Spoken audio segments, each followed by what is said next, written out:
asalaamaaleykum mbokk déglukat yi dal leen nag jàmm ci seen émission allo docteur suñu invité tey mooy docteur Youssou Bamar Gueye docteur maa ngi lay nuyu. maa ngi lay fay Marie. Docteur nga nekk chef service prélèvement et distribution des produits sanguins ci centre national de transfusion sanguine balaa ma lay jox kàddu gi nga nuyoontoog auditeurs yi dama leen di rappeler rek ne tey li ñuy waxtaanee mooy situation des banques de sang ci réew mi yëpp ci jamono mbas mi ñu toll parce que fan yii yëpp ñu ngi ciy wax ñun ñii ne deret dafa manqué mbas mi da cee impacté négativement donc dama lay bàyyi rek nga nuyoonteeg auditeurs yi présenter sa bopp wax leen ñoo yaay kan. waaw man maay docteur Youssou Bamar Gueye maa ngi nekk centre national de transfusion sanguine di fa liggéey lépp lu jëm ci prélèvement mooy jël bi ñuy jël deret bi ci donneur de sang yi ak di ko defar fexe ko jox malade yi. loolu mooy ci loolu laa yëngatu maa ngi kontaan tey di dal fii ci émission allo docteur du guléet maa ngi remercier Sud FM ci invitation bi. waaw docteur tey ñuy waxtaanee lu am solo mooy ni banque de sang yi toogee ci réew mi ci jamono mbas mi parce que dégg nañ ko fépp amul benn région boo xam ne bokk ci mbir mi laalu ko deret dafay tàmbalee manqué en tout cas banque de sang yi li ñu doon am ci stock dafay wàññeeku mais laataa loolu ma bëggoon ñu xam njëriñu centre national de transfusion sanguine ak nan la toogee ci réew mi dafa am fépp ci diwaan yi wala ci Dakar rek la yem. waaw centre national de transfusion sanguine mooy instrument ministère de la santé bi nga xam ne moo war a doxal lépp lu jëm ci politique transfusion sanguine ci territoire national bi yëpp parce que récemment voté nañ loi bi nga xam ne mooy jëm ci transfusion sanguine loi boobu ak politique bi loolu la jox centre national de transfusion sanguine fi mu ne nii nag Sénégal am na 26 banques de sang ci boo jëlee région yëpp 26 banques de sang yooyu yenn yi ñu ngi nekk ci hôpitaux régionaux yi yenn yi fu mel ni Saint-Louis dafa am centre régional am ci biir biti hôpital bi Louga mu ngi ci biir hôpital bi pour l'instant mais dafa war a tuxu dem ci centre régional bi nga xam ne tabax nañ ko ba di ko équiper fi mu nekk nii noonu la maillage bi nekkee centre national de transfusion sanguine nag moom fi mu ne nii à l'état actuel moom dafay def nu ñu woowee tutelle technique mooy dafay sur le plan technique dañuy accompagner banque de sang yi mooy di leen wax di leen jàngal lu jëm ci transfusion di leen accompagner ci matériel yi ñu war a jënd poche de sang yi ak ñoom seen loolu la transfusion sanguine centre national de transfusion sanguine di def donc personnel u centre de transfusion sanguine dañuy def tuuru région yi ñaari yoon ci at bi pour xool liggéey bi nu mu demee mooy tutelle technique bi. li ci topp mooy tutelle administrative bi moom fi mu ne nii ci hôpital bi la ñuy dépendre mooy hôpitaux régionaux yi ñoom ñooy jël lépp li nga xamante ne mooy jëm ci personnel bi ak finance u banque de sang yooyu. état fi mu ne nii at fi ñu toll nii transfusion sanguine noonu la organisé woo ci Sénégal mais fi ñu jëm mooy région bu nekk am centre régional de transfusion am de ce fait bu boobaa hôpitaux yi nga xamante ne ñoom seen liggéey mooy faj mooy seen liggéey. centre régionaux de transfusion yooyu seen liggéey bu boobaa uti deret traité ko jéem ko jox hôpitaux yi lay liggéey loolu mooy ambition bi loolu mooy perspective te bind nañ ko ci politique nationale de transfusion bind nañ ko ci loi sur la transfusion sanguine. waaw banque de sang yooyu fan la ñuy jëlee deret bi ñuy conserver te di ko jëmale ci hôpitaux yi bu ñu ko soxlaa. waaw banque de sang yooyu ci biir hôpitaux yi lañ nekk ci biir région yi moom banque de sang yi ci biir hôpitaux yi lañ nekk lu ci ëpp ñoom lu ci ëpp mooy ñoom dañuy fexe malade yi nga xamante ne dañu hospitalisé seen ay mbokk ñooy ñëw di maye wala rarement ñuy def ay collecte dem ci quartier yi ci entreprise yi wala ci daayira yi di def ay collecte de sang foofu loolu moo ëpp ci seen ay activités. mais boo jëlee structure bu mel ni centre national de transfusion sanguine nga xamante ne moom liggéeyam yëpp pratiquement mission am principale mooy jëli deret ci population yi après distribuer ko malade yi moom am na ay site fixe fu mel ni centre national de transfusion ci boppam fu mel ni hôpital Roi Baudouin am nañ fa benn poste de transfusion xam ne dañ fay jël deret yooyu ay site fixe la mais 60% boo jëlee téeméeri poche yu ñuy am juróom benn fukk yi dañ koy jëlee ci biti mooy collecte mobile yi mooy entreprise yi wala daayira yi wala association de quartier yi dañuy faral di woo ñu ñëw ci seen koñ wala ñu ñëw seen entreprise pour def foofu prélèvement loolu noonu la ñu organiser woo. tey jii ñu gis ne dalee ko mbas mi dafa mel ni mbir mi demeewul torop na mu daan demee ci collecte yu ñu doon def. waaw xam nga mbas mi li muy bañ moom la don de sang di gën a bëgg mooy dajale ay nit. mbas mi dañuy bañ nit ci dajaloo état bi sax benn instant tere woon na ko ñun bi ci boobu ci mois de mars boo xoolee centre de transfusion sanguine en général période 8 mars dañuy fexe dañ ciy am deret bu bëri parce que association de femmes yi nekk ci entreprise wala ci quartier yi dañuy organiser ay dons de sang mais bi mbas mi duggee Sénégal le 2 mars collecte yi ñu amoon yëpp pratiquement dañ kaa annulé ci période 8 mars période quinzaine de la femme bi donc loolu daf ñoo topp ba nga xamante ne benn instant balaa ñu doon dugg ci weeru koor bi dund nañ période de pénurie bu metti boo xamante ne mbas maa ko waral bi loolu amee centre de transfusion sanguine dafa réajusté wu dafa taxawaat xool ne waxtaan si ak ay waa autorités yi ñu autoriser ñu mettre en place benn système de mesure barrière boo xam ne ci biir centre bi dañ mën a fexe nit ci ñëw fa ba bi nga xamante ne dem nañ ba vers le 25 mars centre national de transfusion daan na recevoir bés bu nekk pratiquement 300 personnes te yàlla defal nañ sutura kenn mësuñu gis ne am na ku fa walla fu koo xam ne mbas bi dalee na la fa walla nga joxe ko fa.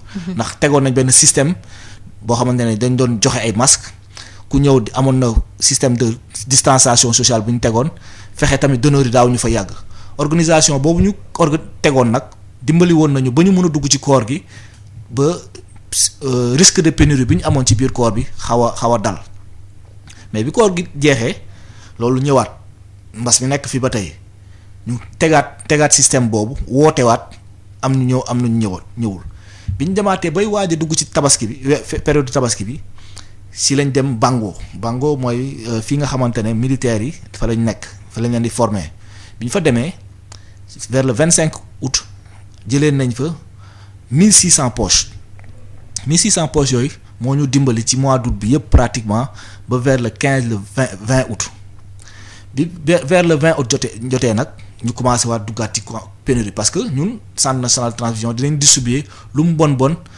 téeméeri poche ak juróom fukk 150 poches par jour te doyul loolu mooy li gën a néew te doyul te bu ñu ko distribuer sax malade bu demandé poche bu demandé ñaar benn lay am bu demandé ñett benn lay am donc xam nga ne li ñuy distribuer doyul mais bi ñu defee noonu ba am 1600 poches yooyu jàppale nañu ba kii bi passé ba tabaski bi teg fukki fan ak juróom wala yu mel noonu bi ñu yeggee vers le 20 août ñu commencé waat dugg pénurie ba fi ñu toll nii stratégie bi ñu am mooy samedi yi ñuy fexe def ubbi centre bi fexe nit yi ñëw médecins yi tamit yi nekk ci hôpitaux yi réagir à travers ñoom tamit dañuy wax malades yi seen parents yi ñëw maye naam loolu lu stratégie centre national de transfusion sanguine centre national de transfusion sanguine moom li ko gënal mooy le don de sang soit volontaire et bénévole et volontaire kenn bañ laa pousser pour nga ñëw maye mais loolu tamit le fait que médecins yi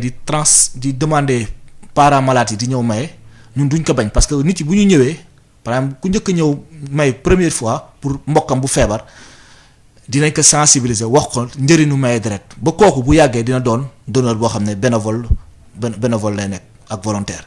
loolu moo tax duñ ko bañ trop mais gënaluñu nit feebar ñu toog ba nit feebar ñuy woo ay mbokkam naan leen dem leen maye deret loolu politique boo xam ne ñun du suñu politique du suñu stratégie au niveau du centre national de transfusion sanguine. waaw récemment dañuy gis ci réseaux sociaux yi ci comme Facebook wala WhatsApp nit def statut di ne urgent y a un patient du groupe sanguin tel moo soxla deret. donc souvent on se demande naka lay demee est-ce que information bi nu mu def ba toll foofu est-ce que c'est pas l'hôpital qui est censé faire la demande au niveau du centre national de transfusion sanguine daf ciy bëri daal kenn du xam naka la c'est quoi la procédure. mooy li ma la wax sànq rek médecins yi fi mu ne nii par exemple bu ñu sentir ne centre national de transfusion li mu leen di jox doyul. dañuy wax mbokku malade ne leen ñun kat soxla nañ sang dem leen maye ji.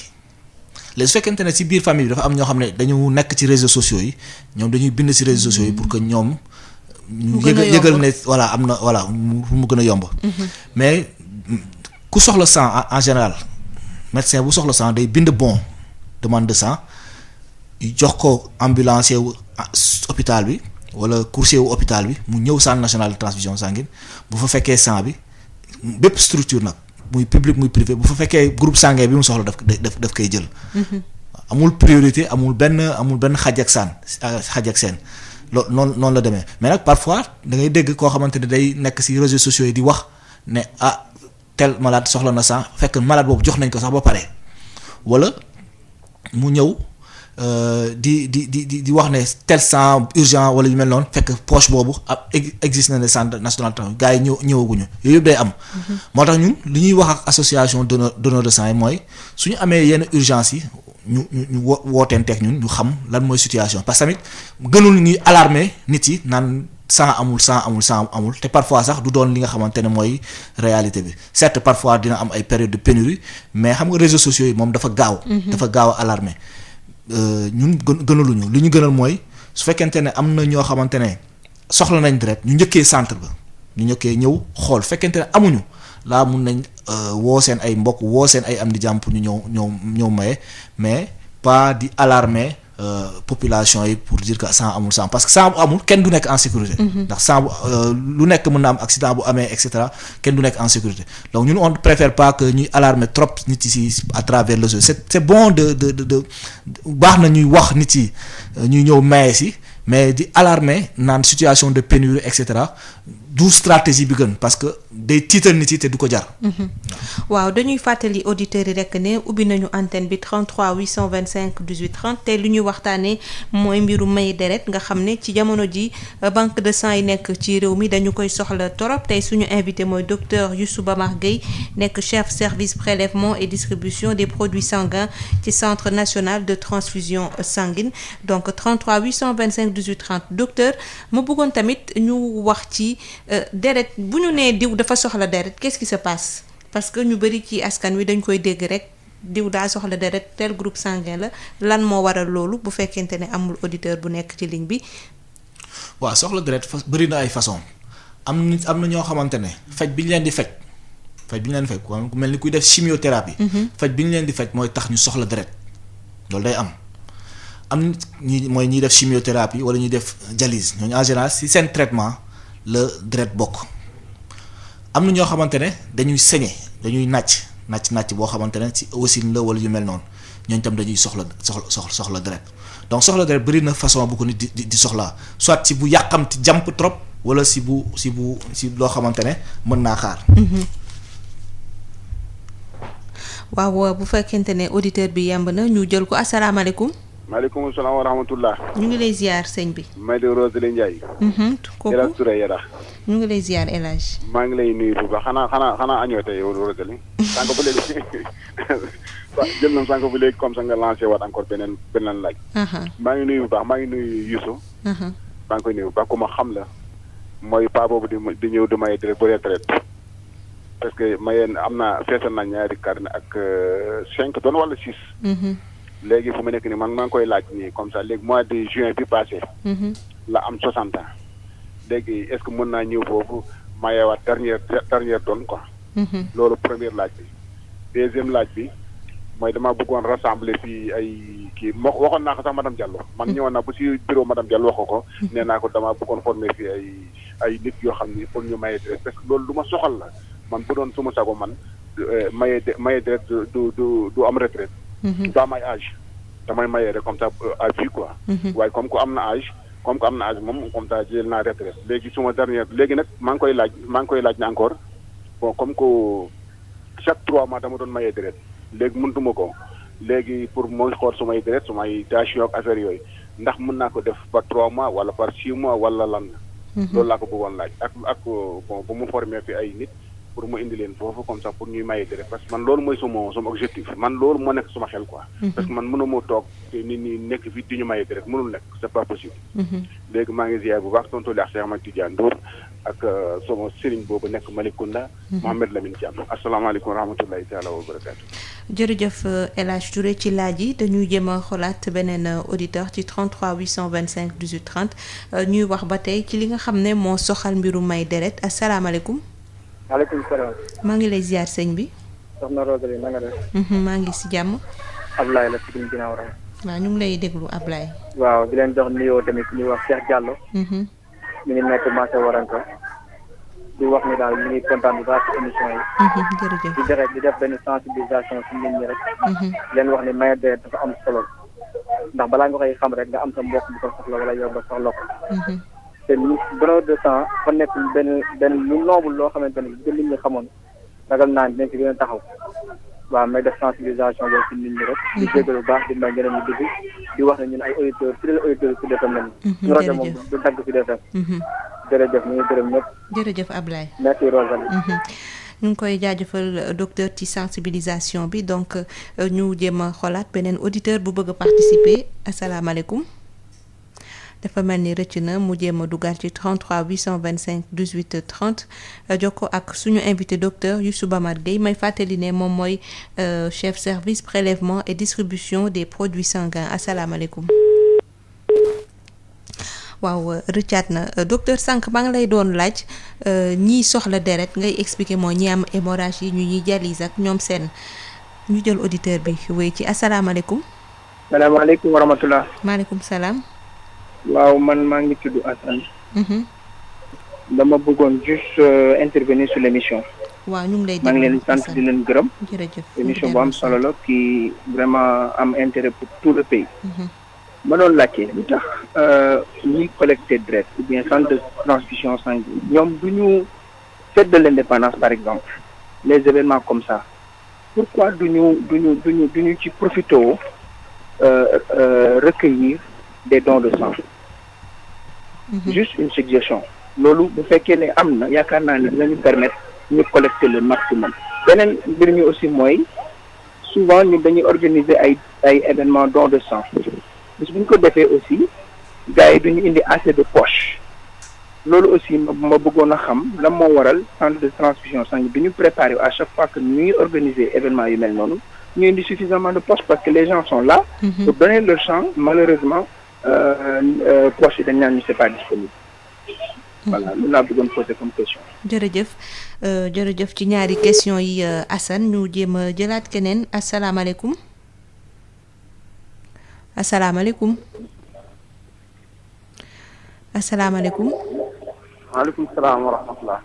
mbokk mi ndax mën nga wàññi sa rajo tuuti rek comme ça déggante bi gën a neex. waaw d'accord ñu ngi koy jégalu bu baax. ñu ngi lay teewlu. waaw sëñ Rosalie na nga def. maa ngi ci jàmm. Ibou Ngoné Mbengue la yëmbal. maa koy Ibou. ñu ngi leen di nuyu docteur bi rafet émission. ñu ngi lay fay. dama ko bëggoon a laaj xale nit ñaata at lay mën a toll pour mën a maye deret bu fekkee amee na ko. ak ci ñaata at lay yem ci ay atam ba xam mën naa bañ a maye ci deret. loolu rek laa bëggoon a xam ndax xam tamit banque de sang yi ndax deret yi ñu fay denc ñaata temps lay war a durer. bu ko defee ñoo ngi rafetlu émission bu baax di nuyu waa Sopé si defee yëpp ñoom Pape Birame seen bon mandian nekk bor incha allah. jërëjëf Ibou Ngoné Mbengue laajam mooy xale ci ban âge lay tàmbalee may deret ak tamit kiy maye bu tollee ba ban âge la dul mënati maye ak poche de sang yi seen durée de vie lan la docteur loolu yëpp diñ ci tontu dañu jéem a jëlaat beneen auditeur bi asalaamaaleykum. allo. asalaamaaleykum. maaleykum salaam. ñu ngi lay ziar sëñ bi. ça va. noo tudd wala fooy wootee. Thiam yëmbal. waa kay Thiam ñu ngi lay déglu. waaw damay laaj benn question la. parce que en général bu ñu jëlee le sang là dañuy def analyse quoi. waaw par exemple si fekkee keneen am na par exemple le sida. après mu def traitement mu wér est-ce que mun naa joxe ci de sang ou bien non. waaw d'accord. waaw. laaj bi am na solo suñu invité dina ci tontu. li mu bëgg a xam rek mooy ki nga xam ne dafa jot a am feebaru sida traité wu ba wër ndax moom mën na maye deret docteur loolu di nga ci tontu dañuy jéem a xoolaat suñu 6e auditeur en ligne jéem ci tegaat keneen balaa ñuy tëj antenne bi su ko defee nga mën leen a tontu ñu wéy ci waxtaan bi du tere ñu ubbiwaat ko nag ci 33 825 18 30 asalaamaaleykum. waaleykum salaam wa rahmatullah. maa ngi lay ziar sëñ bi. waaw ñu ngi lay delloo ziar Marie Rosalie. di nuyu sa auditeur boobu docteur Youssouf Bamar. man Abdou Aziz Ndiaye laa tudd nekkoon responsable poste de transfusion sanguine bu hôpital Roi Baudouin. bi ñu déggee invité bi vraiment dañu ne ñëw na à son temps mais di ko félicité bu baax on se connaît gis nañ liggéey bi muy def ak équipe am ak professeur Diop. ñu ngi leen di vraiment félicité di demande état bi jàppale leen bu baax a baax parce que dëgg yàlla je sais que ni état bi ngi def ay effort mais je pense que mën na yokkaat pour don de sang ñu ko soxla gën ko mën a jëriñoo. bon di laaj rek est-ce que ñoom fu ñu toll ci pour les donneurs yi nga xamante ni c'est que ñu ngi def ay avantages pour les donneurs très réguliers mais est-ce que pare nañ pour yokk avantage yooyu ñuy defal les donneurs un donneur boo xamante il est très régulier ñu yokk avantage yi même quitte à ce que sax ku ci ñëw ñu jox la un chèque ñi nga xam parce que je connais des donneurs yoo xamante ñu ngi ci ay plus de 100 donneurs 100 dons de sang du moins ñoom je pense bien que mérite ñu li état di joxe yenn faveurs yi ou bien yenn primes yi je pense bien que mérite nañu ko certains donneurs. donc ñoom fan lañ toll ci pour ñooñu di leen primer ne ku def tant de dons de sang heure boo ñëwee am na chaque tel bu la fi xaar en dehors prise en charge médicale bi di ko remercier bu baax di ko wax bon courage et bonne continuation. jërëjëf Abdou Aziz Ndiaye mu nekkoon ancien responsable poste de transfusion sanguine bu hôpital Roi Baudouin donc dañu jël benn dernier auditeur docteur ñu jël ay questions su ko defee ñu tëjandi antenne bi nga mën leen a tontu après ñu mën a duggaat ci 33 825 18 30 tey thème bi nag mooy mbirum maye deret ndax gis nañ ne banque de sang yu bëri dañu koy soxla ci jamono mbas mi ñu toll su fekkente ne auditeur bi sottiwul rek docteur dama lay bàyyi nga tontu ci laaju El Hadj Touré. nee na juin passé la mujj woon may deret nee na nag fu mu toll nii am na 60 ans nee na ndax li mu bëgg a xam mooy ndax mën na demaat may deret une dernière fois mayem bu mujj. merci Rosalie merci auditeurs yi nga xam ne tukku nañ. parce que neex na ñu intéressé aussi liggéey bi ñuy def. El Hadj Touré moom dañ koy remercier di ko féliciter parce que kuy maye ba sa carnet jeex ba nga teg ci 5 dons ça veut dire que yow am nga lu mu bon 30 dons te loolu lu am solo la ñu ngi koy remercier di ko féliciter au nom de tous les donneurs de sang li mu wax nag mooy moom am na beneen question am na ku mu tollool question sax. ku mu dugal question. don de sang don de sang dañ kaa def ci ay fourchette boo amee 18 ans ba 60 ans. 60 ans yi moom si c'est révolu rek dootoo mën a may parce que système informatique la day bloqué don bi donc moom mënatul maye théoriquement ci centre national de transfusion sanguine mënatu fa maye mais li mu wax ne dafay continuer di sensibiliser loolu dafa am solo ndax boo demee ci pays développé yi mag yi nga xam ne dañoo dem ba retraité mënatuñu maye seen liggéey yëpp mooy sensibiliser au don de sang fexe xale yi nga xam ne mën nañ maye ñuy maye ñu ngi koy encourager ci loolu parce que ñu loolu soxla nañ ko. te yàqamti naa dajeex moom centre national de transfusion ba waxtaan ak moom pour xool ak moom ensemble nu ñuy fexe ñi nga xamante ne musuñu maye te ñu ragal ñëw maye nu ñu leen di fexe dugal ba ñuy maye. parce que moom am na ci expérience donc mun nañu dimbali bu baax donc ñu ngi koy ñaan bu mu ne rapproché wu ci ñun li mu mébét ñu def ko ak moom ensemble. ce serait une très très bonne chose. waaw ma profité ci sa bëgg a xam lan moo tax au-delà de 60 ans mënuñu c'est pas encouragé de donner de son sang. waaw xam nga ci transfusion dafa nekk loo xam ne c'est délicat il y a deux sécurités il faut assurer la sécurité du donneur et la sécurité du receveur dans le cadre de la sécurité du donneur pour fexe donneur bi moom ci maye boobu muy maye mu bañ ci am benn lor. loolu bokk na ci ñuy limiter don bi. 60 ans 18 ans en général la personne n'est pas majeure s'il n'est pas majeur mun nañ ko def loo xamante ne mun nañ ko forcer wala lu mel te bëgguñu koy forcer ci don de sang loolu moo tax ñu encadré ko noonu entre 18 ba 60 ans xam nañ ne fii suñu dëkk yi à partir de 60 ans santé bi day sooxe ba nit ki peut-être bu mayee deret mun na ko andil beneen problème loolu moo tax ñu ne bu xasee ba am 60 ans lu mu dëgër nañ dañ koy arrêté foofu duñ ko yemale ñëpp duñu yemale nit ñëpp la ñuy yemale de ce fait que mënuloo dépasser foofu. loolu kese mooy kii bi pour protéger donneur bi. waaw defe naa ci noonu sax tontuwaale nga Ibou Ngoné ci ñaari laajam yu njëkk bu ñu yeggee ci ñetteelu laaj bi dinañ ci ñëw ñuy jaajëfal Ablaye Guinaw Rail doon sensibiliser moom tamit ci acte noble bi nga xam ne mooy may deret. Assane nee na pourquoi waa CNTS du ñuy profité ci ay événements yu mel ni fête de l'indépendance pour organiser ay dons de sang parce que ce sont des événements yoo xam ne mën nañu indi beaucoup de poches pour le CNTS. waaw damay profiter ci seen antenne pour remercier au nom du directeur du centre national de transfusion sanguine les forces de défense et de sécurité parce que ñoom saa bu suñu bët xonqee saa bu ñu amee difficulté ci ñoom la ñuy tourner muy armée muy sapeur pompier muy gendarmerie muy police te saa bu ñu demee ci ñoom li ñu soxla woon dañ koy am wax naa la sànq au mois d'août dem nañ Bango am fa 1600 poches noonu la ñuy def ci caserne yi.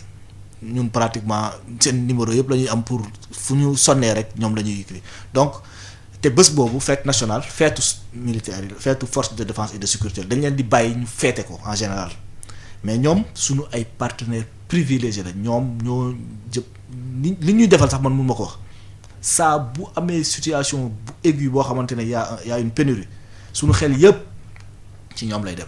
parce que ñoom en général ils sont regroupés. Ils sont disciplinés boo ñëwee da ngay ñëw def jël li ngay jël nga dem donc ñu ngi leen di remercier vraiment au nom de la nation sax si je peux m'exprimer ainsi ñooñ force de défense et de sécurité parce que li ñuy apporter ci don de sang xamuñu nu mu toll franchement. waaw am na nag beneen laaj moo di nee na lan moo tax nit ñi bu ñu organiser ay événements don de sang waa CNTS du ñu indi assez de poches. waaw loolu.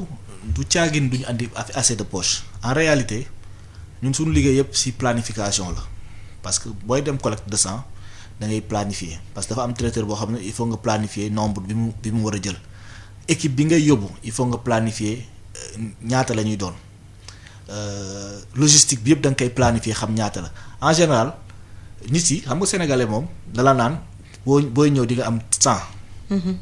booy ñëw di nga am 100 nga dem fekk fa 200.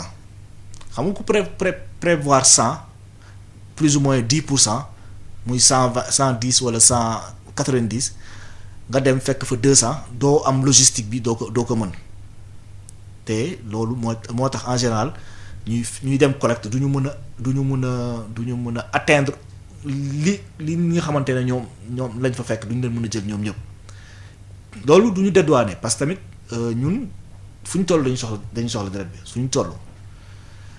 moo tax ñu dañuy bëgg léegi nit soo ñëwee ne da nga bëgg organiser don de sang dañ lay jox benn canevas de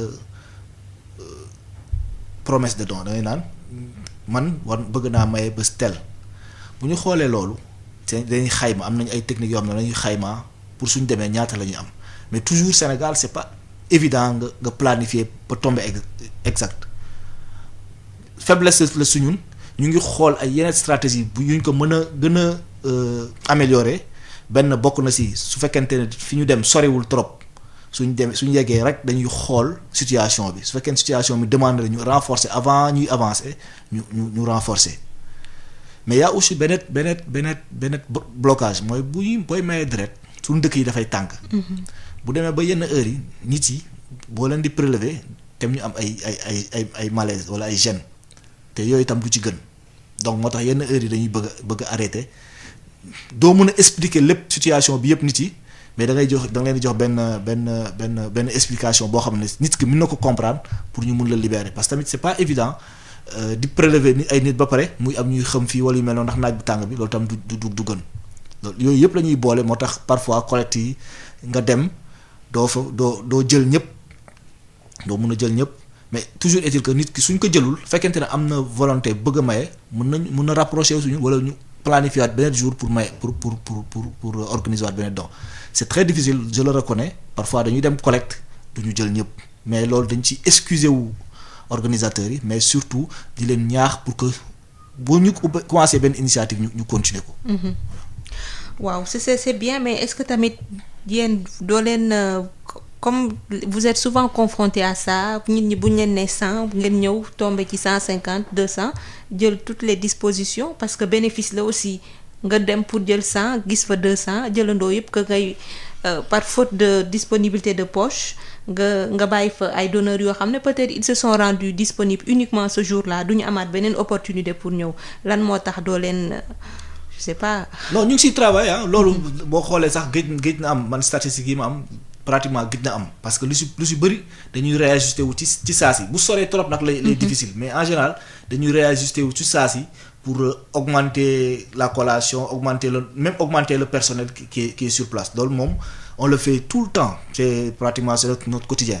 Mais parfois exceptionnellement day am situation yoo xamante ne doo mën a jël ñëpp naaj bi tàng wala yu mel noonu ba nga xamante ne collecte bi da nga bàyyi ay donneurs te loolu gënaluñu quand même. gënaluñu voilà. waaw Ibou Ngoné troisième question bi dafa doon laajte poche de sang bi ñu collecté ndax dafa am durée de vie am na période boo xam ne buñ ko utiliser wu rek dafay yàqu. waaw ñun fii suñu réew sang bi buñ ko prélever tey 35 jours lay am pour ñu mun ko war ko utiliser su weesoo 35 jours yëpp dootuñu ko mën a utiliser.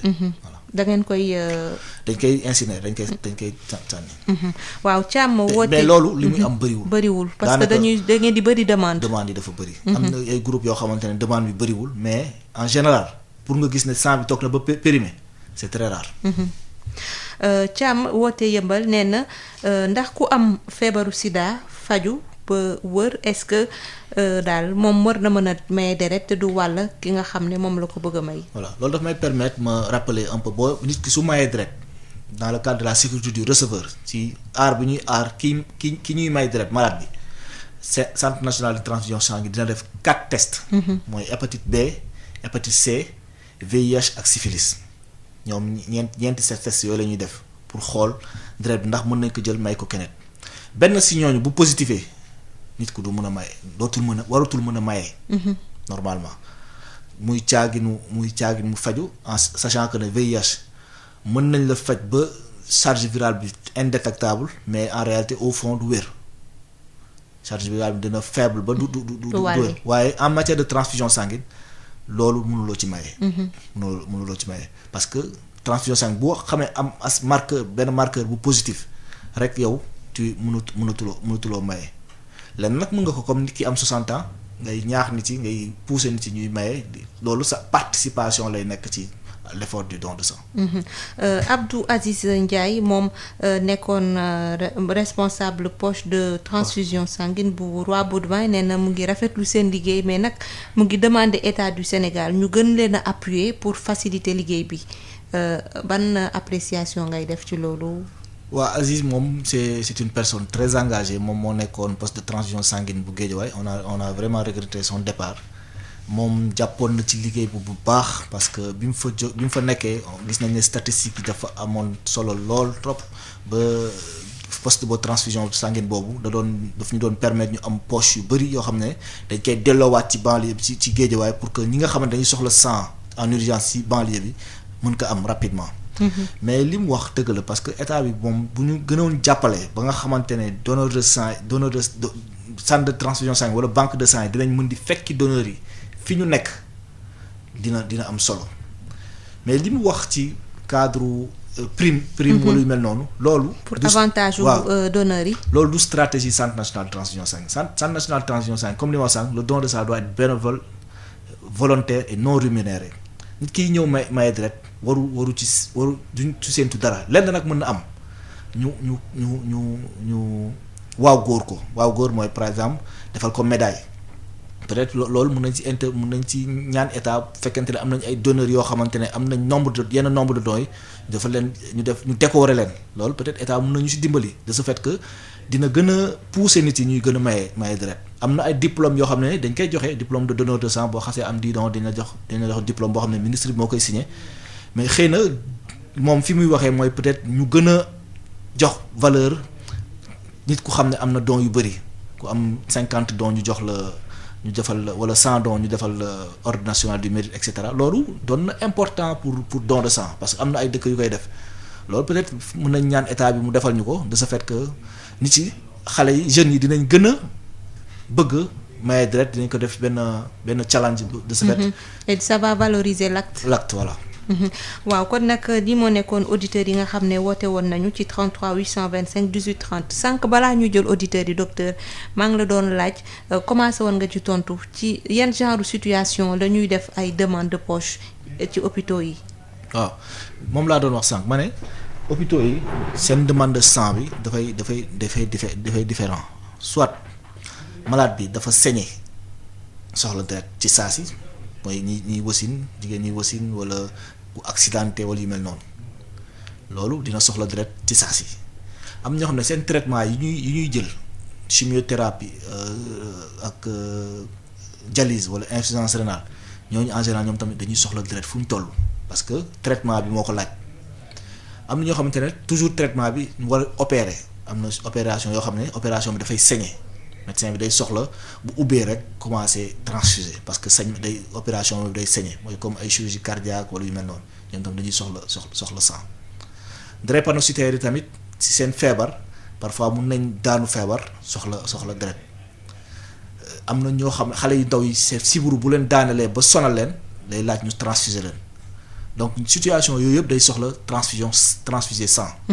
am na yeneen produits sanguins yoo xamante ne comme lu jëm ci plaquette wala lu jëm ci plasma yooyu ay situation yoo xam ne précis moo koy maye am na ñoo xamante ne dañoo feebar seen yaram defarul assez de plaquette par exemple plaquette mooy ay cellules sanguines la ay cellules sanguines la yoo xamante ne boo waree nàcc moom mooy arrêté nàcc boobu ñooñu dañuy soxla plaquette ñu war leen ko defal am ñoo xamante ne dañu am saignement boo xamante ne facteur de coagulation yi nekk ci plasma bi lañ leen di defal plasma bi rek produit sanguin la ñooñu tam il faut ñu defal leen facteur de coagulation yooyu donc situation yi ñu mën a transfuser nit dafa bëri te loolu yëpp ci sang la ci deret lay jógee benn poche bi nga maye mën nañ ci génnee plaquette mën nañ ci génnee globule rouge mën nañ ci génnee plasma ba de ce fait poche boobu mun nga ci sauver 3 vies wala mun nga ci sauver plus parce que bu dee xale mun na poche bi mun nañ ko séparer en 2 ba ñaari xale mën ci jot. voilà waaw ñu ñëw ba tey ci l'acte de donner du sang kan moo war a mën a maye deret ak kan la ko war a mën a may. voilà kan moo mën a maye deret mooy li ñu wax sànq il faut avoir au moins 18 ans ba 60 ans nga yëg sa bopp ne que ne wér nga am nga wér gu yaram am nga kàttan yëg ne yow feebaroo amuloo benn jafe-jafe ci fan yi weer yi ñu mujj mais surtout nga am une certaine responsabilité bu mooy nga xam ne deret bi ngay jël ci yow dañ koy jox keneen nga bañ am yenn comportement sur le plan par exemple yenn drogue yi nga bañ ko jël par exemple ndax am na feebar yu bëri surtout hépatite C di jël ay drogue injectable da koy moo koy kii moo bokk na ci li koy wàllante yenn comportement sexuel à risque yi tamit nga bañ ko am parce que yooyu tamit day entraîner ay maladies yoo xamante ne sexuellement transmises yoo xamante ne nit ki mun nga ko am wàll ko malade bi ngay may ça demande une certaine responsabilité moo tax booy mayee deret dañ la jox ay questionnaire boo xamante ne dañ koy remplissage boobu ngay remplir da nga ko war a remplir en toute responsabilité de ce fait yow li ngay wax moo si loolu dañuy baser pour accepter sa don bu ñu accepter don bi nag def test yi si war laa dinañ ko mën a maye mais yow sa responsabilité dafay engagé par rapport au don certes yaa ngi ñëw pour sauver nit pour dimbali nit koo xamul mais tu mets aussi da ngay teg sa responsabilité à côté. waaw est-ce que deret boobu bu ñu ko mayee kii ñëw jël toute sa responsabilité remplir fiche d'information yeeg yooyu yëpp pour wane ne il est apte bu xasee ba mayee deretam deret boobu est-ce que dañu koy analyser dañu koy sécuriser xool exactement ndax bii war nañ ko jox malade wala déet. waaw bu nit ki mayee deret ba pare deret bi dañ koy analyser def ci test yi ma la wax sànq def groupe sanguin bi moom wóoruñu ne deret bi bu ñu ko jëlee jox ko nit du andi benn tolof.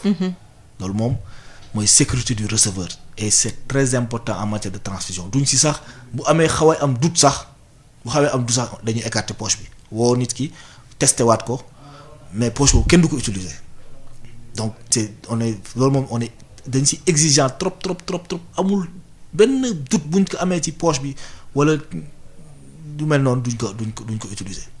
yaa ngi doon wax ne sang bi dañ koy analyser pour xam ndax am na yenn feebar yi si jamais il arrive ñu gis ne donneur bi lii dafa wane ne am na feebar bi xëy na moom xamu ko woon.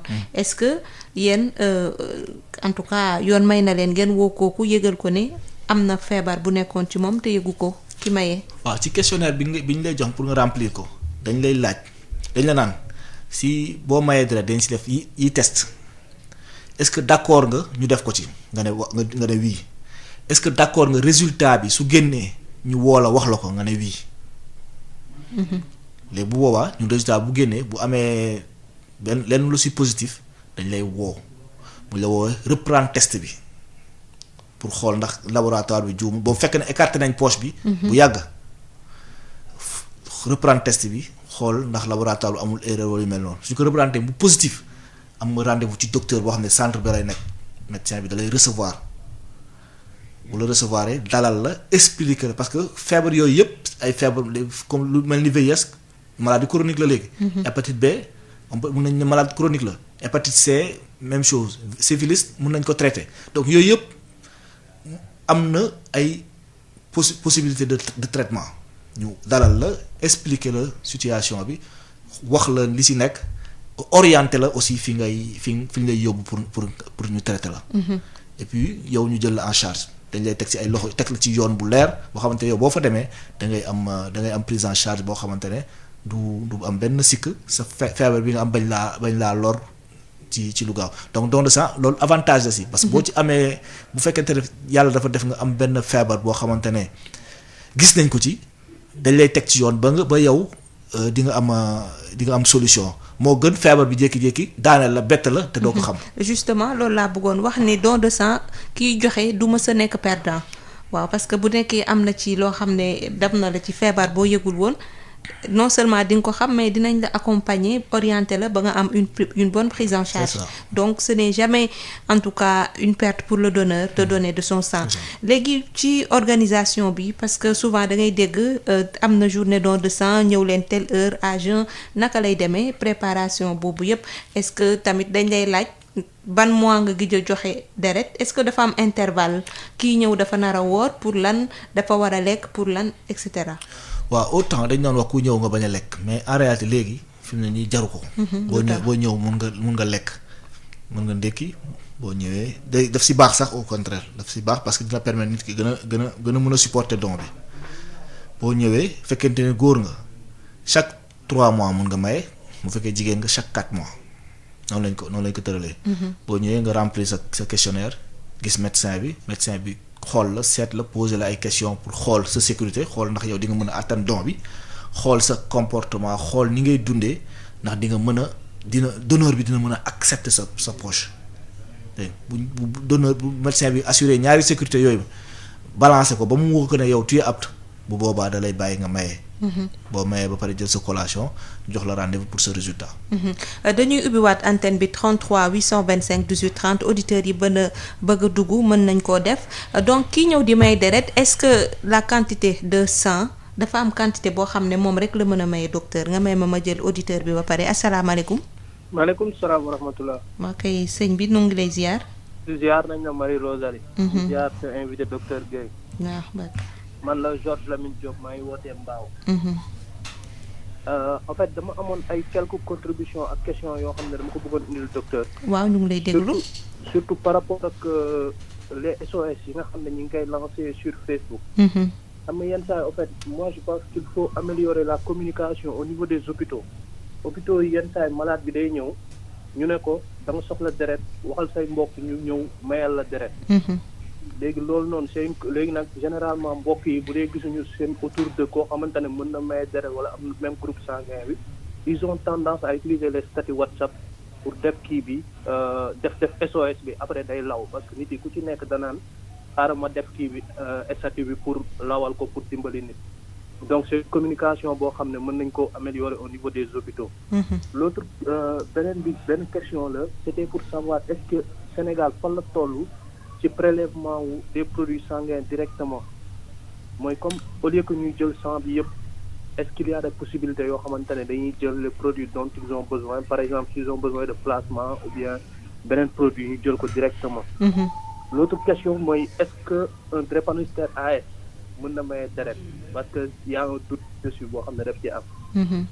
Ok merci pour tout merci encore docteur Guèye pour la générosité ah. wala Lamine. merci docteur. jërëjëf Georges Lamine Diop ci ñetti question yi am na solo docteur ci kanam tuuti nga tontuwaat ko ñu jéem a xool ndax am na beneen auditeur ci 33 825 18 30 ñëwaat ci conditions yi nga xam ne moom la ñu war a remplir pour may deret asalaamaaleykum. maaleykum salaam. maa ngi lay ziar sëñ bi. ñu ngi doon ziar waa. tur bi wala fooy wootee. man maa ngi wootee Tëngéej. ñu ngi lay déglu. waa. ñu ngi lay déglu. waaw dafa mel ni rëcc na mu jéem a composé waat même numéro 33 825 18 30 participer ci seen émission allo docteur asalaamaaleykum. waaleykum salaam wa rahmatulah. maa ngi lay ziar soxna si. waaw soxna Rosalie maa ngi nuyu. ñu ngi lay fay. ngeen def. ñu ngi ci jàmm. maa ngi nuyu docteur. man la maa xarit maa ngi wootee Louga.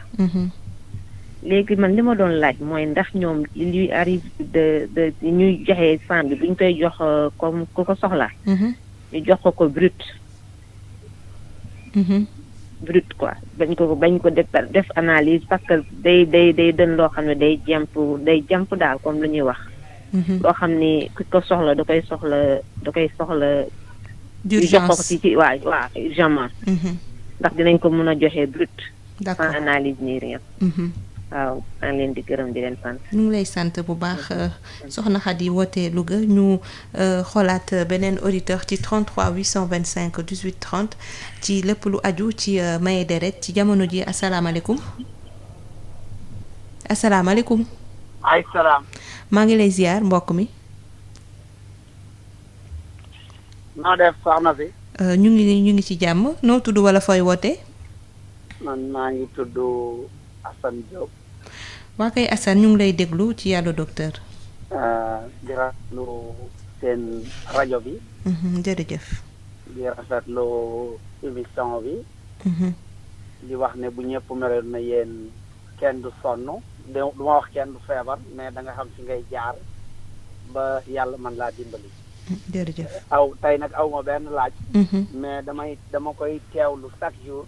di ko rafetlu di la ñaanal yow Ndeye Khady kooku Ndeye Khady la Rosalie Ndeye Khady yéen ñaar yal na yàlla defal leen jàmm. amiin vraiment kontaan nañ ci amiin jërëjëf yal na yàgg. amiin ñu koy jaajëfal bu baax a baax Assane Diop ci contribution bi témoignage bi ak it ci encouragement yi muy def dañuy jéem a seetaat beneen auditeur boo xam ne am na laaj yu aju ci thème bi ñuy waxtaanee tey asalaamaaleykum. salaamaaleykum soxna Marie Rosalie Ndiaye. maaleykum salaam. maa ngi lay nuyu di la ziar man la Baara Cissé. ñu ngi delloo ziar Baara. ñu ngi nuyu di nuyu Seydou boobu di rafetlu xam-xam yi baax a baax. di leen bàyyi xel saa su ne. di nuyu soxna Ndeye Khady na ko ñu ngi koy bantim nii waaw après léegi dañu bëggoon a laaj ne damaa gis maanaam kuy maye deret bu dee fii ci réew ñu nekk muy réew Italie boo nekkee Sénégal def 6 mois dañuy wax ne boo ñëwaatee fii da ngay toogaat 6 mois après léegi nga doog a mën a maye ndax dafa am benn yoo waxoon ne bu la màttee dafa am feebar bu mu lay bàyyee ma xam may laaj ba xam waa Sénégal loolu ñu ci def ay gëstu. ay gëstu wala déet. ñu ngi di bàyyi xel saa su ne di kontaan ci. jërëjëf Baara. jërëjëf ci laaj bi docteur dina ci joxe gis-gisam ak xam-xamam ñu jéem a seetaat beneen auditeur ci 33 825 18 30 asalaamaaleykum. asalaamaaleykum. maaleykum salaam wa rahmatulah. maa ngi lay ziar sëñ bi. maa ngi Rosalie ziar naa leen. mu ngi delloo ziar. di ziar si invité boobu di ziar ñëpp ak Sud FM yëpp. waaw. di rafetlu émission bi di leen doole ñaanal. jërëjëf amin amin. waaw dama doon poser ay questions. waaw. ci wàllu mayam deret boobu ngeen di def wax noonu. waaw ñu ngi lay déglu. maanaam ma doon laaj ba tubaab war da nit ku ñuul mën nañoo mayante deret. wala bu dee ci Sénégal yeneen xeet yu bokkul làkk mën nañoo mayante deret. bu loolu jàllee nag bii damay def proposition maanaam. comme identité. ni ñu koy amee def filiation ba mu jeex. est-ce que mënuñu woon bu ñuy wut identité ñu jëlaat prélèvement am sa deret groupe sanguin ñu def ko ci. loolu laa doon laaj di leen ñaanal di leen sant di wax ni yal na leen yàlla lax yàq mun saagi ci dara gi yeneen bi sallallahu alayhi wa sallam. amiin jërëjëf donc dañuy bàyyi waa service commercial jàllale seen page publicitaire docteur su ko defee ñu ñëwaat. Pasti Valda raxul dara dàkkande kese lañ ko defaree produit Valda yi mën ngeen ko am suñuy boutique Valda yi wala ngeen woote ci numéro 77 219 98 45 wala ngeen dem ci www.boutiquevalda.com. Valda Afrique moo leen di may seen émission Allo Docteur. ok ñu koy jaajëfal bu baax a baax Valda Afrique ñu jël auditeur bi asalaamaaleykum. waaleykum salaam Marie Rosalie Ndiaye. na ngeen def. ñu ngi ci jàmm. man la Sarr Mana di woote Guédiawaye waxi naan Nimzaat. waa kay Sarr ñu ngi lay ziar. waaw ñu ngi nuyu docteur vraiment di ko jaajëfal. di ko wax massa coono. ma amoon benn proposition rek du ma koy wax xam naa ne seen xel a ngi ci. comme ren yàlla dafa dogal Covid 19 ñëw ci àddina bi. te nawetaan amul Sénégal. est-ce que par exemple bu ñu waxtaanoon ak waa ODCAV ak waa ONCAV équipe nawetaan bu nekk def benn journée don de sang. ñu defee ko noonu yaakaar naa ci kon bu boobaa dinañ am ay poches yu bari de. ndax ñun bu ñu toogee ba ñuy dégg ne banque de sang bi dafa rafle ba ñuy def ay annonce vraiment dañuy rus. lu mel ne aussi événement yi ñu jëm nii comme lu mel ni màggal ak gàmmu ay ziar ak yooyu bu ñu waxtaanoon ak xalif généraux yi ne leen daal bëgg nañu taalibe buy ñëw rek ku ci man nga maye yaakaar naa ñoom it bu ñu organiser woo. de tel loolu yaakaar naa dina mën a kii daal proposition la nag xam naa ne ñoom seen xel a ngi ci mais mën nañ koo organiser comme nawetaan amul ren équipe nawetaan bu nekk rek def organisation benn journée don de sang. jërë ngeen jëf merci beaucoup. jërëjëf Sarr Mana ci proposition yi rafet na lool docteur Guèye dina ci indi xalaatam wax tamit nan la ko gisee ak bu fekkee bëgg nañ ci sóobu ci yan tànk lañ nekk asalaamaaleykum. waaleykum salaam. maa ngi lay ziar sëñ bi. soxna si na nga def. maa ngi ci jàmm. ça va bien. bien. kooku Ndeye. allo. Ndeye Khady. non Rosalie la tey. allo. ma ne Rosalie la Rosalie. dafa mel ni daama problème mu réseau mu jéem a duggaat en docteur ñu jël ñaar ba ñetti auditeur su ko defee nga mën leen a tontu ñu wéy ci suñu waxtaan asalaamaaleykum. asalaamaaleykum. waaleykum salaam.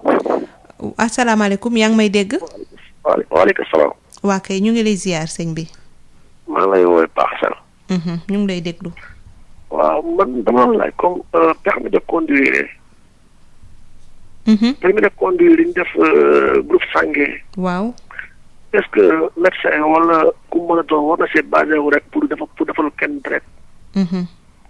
ça man tey ma nekk man sama permis ma nekk groupe A. ma def soog wala dara est-ce que médecin war na basé wu ci terrain bi rek sans mu defal analyse beneen expertise maanaam mu basé wu ci terrain bi rek est-ce que loolu wóor na. ok. waaw jërëjëf ci laaj bi am na solo mbokk mi wootee Parcelles Assainies donc ñu jëlaat beneen auditeur ci 33 825 18 30 ba tey ci thème bi rek laale ak mbirum don de sang ak ni banque de sang yi tëddee ci jamono ji ci Sénégal ndax li ko waral moo di mbas mi asalaamaaleykum. dafa mel ni rëcc na jéem a dugaat asalaamaaleykum.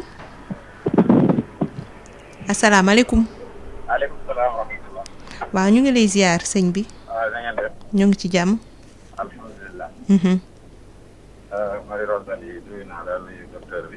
ñu ngi lay fay. waaw dafa leerul ne xaaral ma indi ma jëli. allo. waaw ñu ngi lay dégg bu baax mën nga wàññi rajo bi tuuti rek. waaw dama ko connecté woon nag ak oto bi. voilà dégg woon rajo bi sax. xaar ma fay ko. léegi leer na naa ñu ngi lay dégg. waaw na ngeen def. ñu ngi ci jàmm. alhamdulilah. waaw man damay wax man xëy na contribution laa ciy def. moo ne man partenaire la peut-être ci centre transfusion ndax depuis 2006 maa ngi may régulièrement. donc jeexal naa ñaari carte ba maa ngi war a entamer troisième carte bi. te ma gis daal man ci sama xalaat communication bi xëy na buñ ci gënoon a taxaw. xëy na lu bëri dina ci saafaraw. lu tax ma wax loolu ndax man personnellement communication moom moo tax ma nekk un donneur régulier. parce que premier don bi may njëkk a ñëw ma woon pour def don dama ñëwoon pour def analyse. bon comme ni ñuy waxee rek soxna bu nekkee en état il faut ñu xam seen groupe sanguin ak yooyu ma ñëw bëgg def analyse bi. ñu ne ma analyse bi ñu wax ma temps laay fay mais mun nga bañ a fay bu dee da nga def don de sang. ma ne leen waaw léegi don de sang bi moom lan la ñu ne non seulement di doo fay mais di nga jëriñ ay nit puisque ñun dañ koy soxla ma leen ok ma def don de sang bi ñu bi résultat yi génnee bon médecin la xaw ma ku chargé affaires sociales bi recevoir waxtaan ak man vraiment wax ma importance bi don de sang am ma déglu ko man tam li ma wax vraiment mu dugg sama bopp depuis boobu laa commencé man di joxe sang régulièrement te xam naa ne nit ñi peut-être loolu buñ ko doon am jàpp naa ne daal sur 10 ñoo xamante ne nouveau donneur xëy na dinañ ci mën a retirer au moins 8 yi ñu nekk des donneurs réguliers donc daal man damay jàpp ne daal côté communication bi war nañu fexe nit ñi xam que ne don bi non seulement da ngay jëriñ nit ñi mais yow su bopp da lay jëriñ ndax analyse yi ñu la ciy defal et demain yow mun nga nekk aussi kuy recevoir même don yi nga doon joxe. donc loolu daal la amoon contribution en tant à part leen nuyoo ziar leen nuyu docteur remercier leen aussi ci taxawaay bu rafet bi. jërëjëf moom tamit ñu ngi koy ziar ci contribution bi day baax toujours nit ñi di joxe seen point de vue parce que loolu daal en tout cas suñu rajo di jëriñ. nit ñi di jokkalante di joxewante ay idées yu baax dañuy ñëw ci ñi nga xam ne ñoo woote woon docteur Georges Lamine Diop moom mu ngi doon wax ci wàllu SOS yi nga xam ne dañ koy lancer ci réseaux sociaux yi comme ni ma ko laajee woon ci ndorteelu émission bi maanaam ci Facebook nee na ndax hôpitaux yi waruñu améliorer seen communication expliquer na nu muy demee parce que nit day yóbbu malade ñu laaj famille bi ne ko dafa soxla rapidement du sang donc ñooñu ñoom ñooy commencer di def bon SOS de détresse urgence tout ça là pour ñu am don de sang des fois tey lañ koy lancer mais am na ku koy jot ginnaaw suba. parce que ca bés boobu lay connecté wu moom it mu lancer waat réseau bi donc nit ki dina am sangam une semaine après message bi di circuler loolu mooy première problématique bi. deuxièmement nee na Sénégal est-ce que fan nañu toll ci prélèvement de produits sanguins nan la ko waxee. traité par le malade. waaw. parce que ci li spécifique quoi mooy. waaw je comprends. waaw ci fan nañ ci toll ci ñaari laaj yooyu nga tontu ko ci ba pare. waaw moom de pose question yu mu posé moom c'est des questions yu techniques ñu ngi ko ci remercier dinañu permettre tam ñu gën a leeral yenn situation yi. comme ni mu wax ñun ci début bi wax nañ ci mooy ñi poussé ñu wax seen famille ñu dem maye. nee naa ko loolu du stratégie centre national de transfusion sanguine mais médecin bi moom tamit mi nekk hôpital bëgg malaadam jóg bëgg faj malaadam rapidement moom loolu la gis mooy awma sang centre de transfusion joxuma sang peut-être bi ma soxla na mbokku malaat yi dem maye ji donc malaat yi suñu bëggee lu gaaw ñoom tamit mbokku malaat yi suñu bëggee lu gaaw dañ koy def ci réseaux sociaux yi mu law. stratégie boo xamante ne ñun adopté wuñ gënaluñu mais mën nañ ñun dañ koy transformer mooy nit yi bu ñu ñëwee maye surtout kuy door a maye comme ni ko wax ki mujj waxee ki njëkk xam ne premier don am lay def bu ñëwee dañ koy fexe sensibiliser pour mu nekk un donneur régulier loolu porte d'entrée la parce que ñu bëri xamuñu luy don de sang parce que ñu bëri du ñëpp ñooy déglu rajo du ñëpp ñooy seetaan télé du ñëpp ñoo xam luy don de sang am ñoo xam ne si seen mbokk bu feebar la ñuy xamee luy don de sang jaaree fa nag di maye loolu c'est important. comme xam nga ki woote sànq nee na dafa ñëwoon foofu pour def analyse ñu waxu don de sang mu jaaree fa di maye. yooyu yëpp ay porte d'entrée pour maye la moo tax ñun duñ ko contre bien que nekkul suñu stratégie première nekkul lu ñu gënal mais dañ koy transformer mu nekk loo xamante ne outil la boo xamante ne de recrutement des donneurs de sang. voilà. waaw je pense aussi que ñiy lancer message yi c'est à eux aussi en retour bu ñu demee ba gis ne demande bi ñu doon def am nañ ci réponse ñu mën a bindaat message comme ni ñuy defee woon SOS bi ne merci jot nañu am deret bi ñu soxla woon. ce qui va éviter que message bi di def des jours et des jours ci réseau yi tamit. waaw beneen question bu Georges Lamine nee na est-ce que ñi am drépano AS ñoom mën nañu may deret. waaw moom am na question bu mu posé woon. mooy ce prélèvement des produits sanguins directement. waaw xam nga loolu technologie la boo xamante ne mooy moom la ñuy woowee technologie aphaérèse mooy nit ki su ñëwee di may deret au lieu ñu jël sangam yëpp. ñu jël globule rouge yi kese fekkente ne globule rouge lañ soxla wala ñu jël plasma bi kese wala ñu jël plaquette bi kese technologie boobu nag ñun amaguñ ko xam-xam bi mu ngi fi connaissance yi ngi fi mais dafa lourd dafa diis. am nañ alternative nag nit ki su mayee sang total dañ koy séparer ko en ces différents produits plasma plaquette concentré de globule rouge. mais quant à di jël sang de façon spécifique globules rouges wala jël plasma wala jël plaquette kese franchement amaguñu technologie c'est une technologie boo xam ne existé na ci àdduna bi am na dëkk yu bëri ñu koy def mais ñun amaguñ ko. dafa am ay avantages. am na avantage mais ñun fi ñu gën a insister ñun mooy sécurité transfusionnelle xam nga Afrique dafa bëri ay maladies transmissibles. moo tax ñun suñu li ñu gën a insister mooy gérer sécurité transfusionnelle moo nekkoon suñu priorité mooy priorité suñu réew. fexe nañ Sénégal bépp poche bu ñu prélever dinañ fexe ba 4 marqueurs yi hépatite B hépatite C VIH syphilis ñu testé ko ci loolu ça coûte très cher à l'État mais ñu ngi fexe loolu progressivement nag peut-être ëllëg war nañ mën a mettre en place kii boobu technologie boobu la mooy avantage bi donneur bi mën na maye spécifiquement globule rouge wala mu maye plasma wala mu maye plaquette dafay permettre centre de transfusion sanguine gën a optimiser donneurs yi parce que bu donneur bi naroon maye sang total peut-être dina jël temps pour ñu séparer ko et cetera mais c'est globule rouge kese dañuy jël sang boobu rek tester ko joxe ko du muy jaar laboratoire leneen li ci am tamit mooy délai don de sang bi dina gën a wàññeeku ku nit ko xam ne plasma kese lay maye au lieu muy toog 4 mois day ñëw toog chaque 2 mois wala chaque 1 mois et demi mën na ñëw maye plasma donc dina gën a wàññeeku dina fexe donneur yi di gën a régulier ci centre de transfusion bi sang mais encore une fois sunu priorité ñun Afrique en général moo doon fexe sécuriser poche yi loolu mooy priorité bi ba nga xam ne sang booy maye day sûr loolu moo doon priorité leneen nag ça va venir avec le temps. waaw beneen laajam mooy ndax ñi am drépano AS ñoom mën nañu may deret parce que nee na bëri na controverse daal te leerul torop. waaw drépano AS bu ñu xamee ne drépano AS la bu ñu wóoree ne drépano AS nit ki ñëw ne man drépano AS la dans le cadre de la sécurité du donneur duñ ko bàyyi mu maye parce que dañ naan moom drépano AS boobu peut-être am na anémie boo xamante ne mën na ko bu mayee sang bi mën na ko andil problème. wala ci suñ beneen bi mooy si sécurité du receveur ki nga xam ne drépano AS la bu mayee deret bi mën na bañ a efficace ci malade bi. ba malade boobu bu waroon laaj bu soxla woon benn poche dinañ ko obligé defaraat benn poche te loolu tamit risque la parce que à chaque fois bu ñu transfuser nit rek am na risque donc on préfère ki nga xam ne dafa am drépano AS mu bañ a maye bu ko xamee mu bañ a maye. mais mun na comme j'ai dit tout à l'heure mun na di sensibiliser entourage pour que ñoom ñuy maye parce que dans le sang avantage bi mooy même yow boo mënul maye mën nga sensibiliser benn nit pour mu maye loolu c'est important. voilà boo xamee parce que ñëpp xamuñu ko comme li ma la wax sànq boo xamee ne mënuloo maye mën nga fexe benn wala ñaar nit ñi nga xam ñoom tam ñëw maye. voilà waaw ñu ñëw ci soxna Khady wootee Louga nee na ndax est-ce qu'il peut arriver que devant l'urgence docteur en tout cas CNTS ñëw joxe benn poche de sang brut boo xam ne kenn analyser wu ko pour sécuriser ko justement.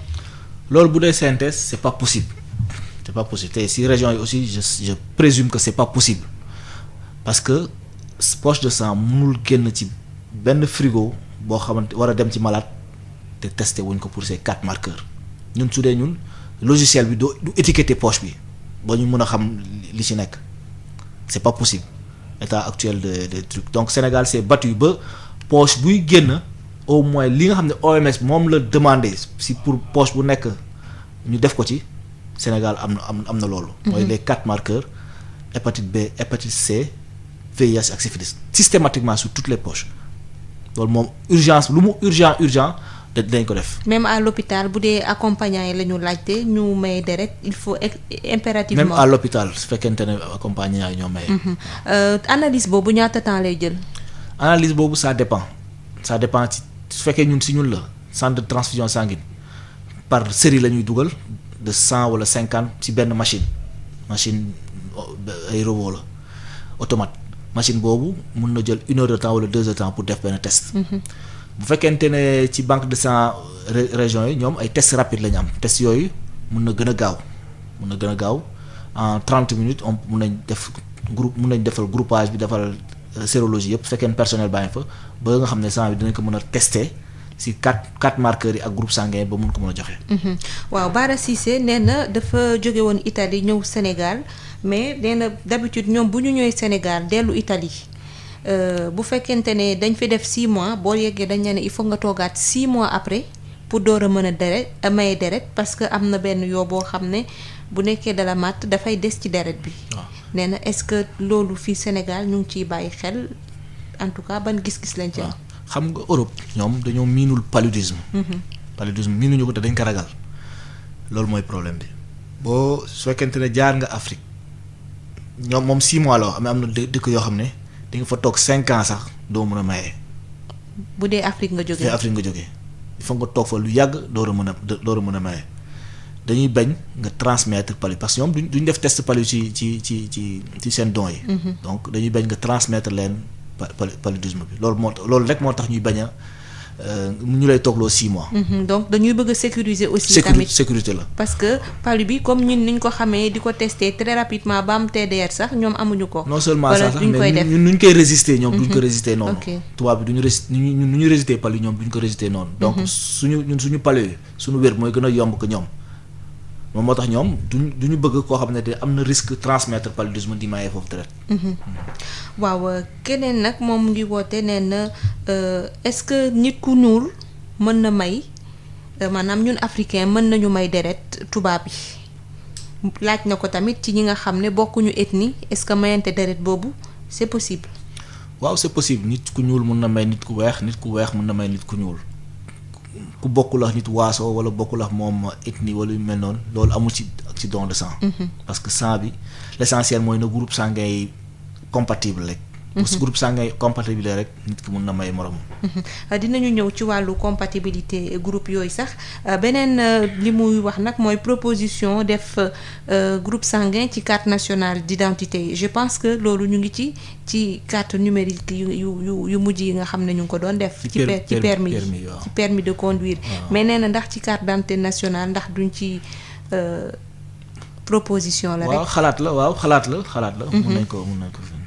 waaw Sarr maanaam moom nee na ci contexte Covid bi gis nañu ne nawetaan amul donc ASC yi daanaka yëngatuwuñu dara ci wàllu jongante yu ñu doon def donc moom proposition mooy ngeen lëngoo ak waa ODCAV ONCAV su ko defee ASC yi nga xam ne ñu ngi doon yëngu ci wàllu jongante gi ci wàllu tàggat yaram ñoom ñu soobu tamit ci mbirum may deret nee na proposition la ak tamit yenn événement yu mel ni màggal yeeg gàmmu yi ngeen impliqué ci guide religieux yi su ko defee mu nekk un acte spontané boo xam ne daal kenn du la ci forcer mais day nekk un réflexe que à l'occasion de tel jour je dois faire un acte noble pour sauver une vie. C'est ça. Marie-Rose dafa may permettre Sarr maanaam li mu wax noonu damay permettre ma revenir un peu sur une situation actuelle gis nga fi mu ne nii par exemple sang bi ñu prélevé démb dañu prélevé en site fixe parce que defuñu collecte bi ñu prélevé site fixe day jeex on travaille au jour le jour te loolu gënul en matière de sécurité transfusionnelle normalement war nga am stock boo xamante ne di nga mën a dem une semaine au moins doo collecte.